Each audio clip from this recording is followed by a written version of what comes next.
জাহান্নামের আগুনে জ্বলতে জ্বলতে যখন চামড়াগুলো গোশতগুলো চলে এসে যাবে, রব্বুল আলামিন নতুন করে চামড়ার গোশত গায়ের মধ্যে ফিট করে দিবে।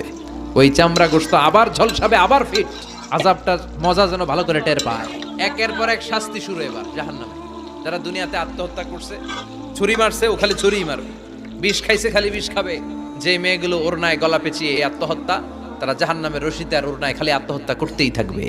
যারা স্মার্টফোনের ভিতরে ইন্ডিয়ান নায়িকাদের কোমর দোলানো ডান্স দেখেছে, অশ্লীল ভিডিও দেখেছে, জাহান্নামের গরম শিক চোখের ভেতরে ঢুকিয়ে দেওয়া হবে। যারা মিথ্যা বলতো, ওদেরকে এক লাইন জাহান্নামের ছুরি দিয়ে কুচি কুচি করে জিব্বাটা কাটা হবে। অন্যের জমি মেরে খেয়েছে এরকম ডাকাই তাছাড়া নাই, সাত জমিন ওর কাঁধে তুলে দেওয়া হবে। এবার কারে কর গিবত করে চগল খড়ি আছে না নাই, তাদেরকে আল্লাহ জাহান্নামের তামা দিয়ে নখ বানায় দিবে, আগুন ঝরবে ওটা থেকে।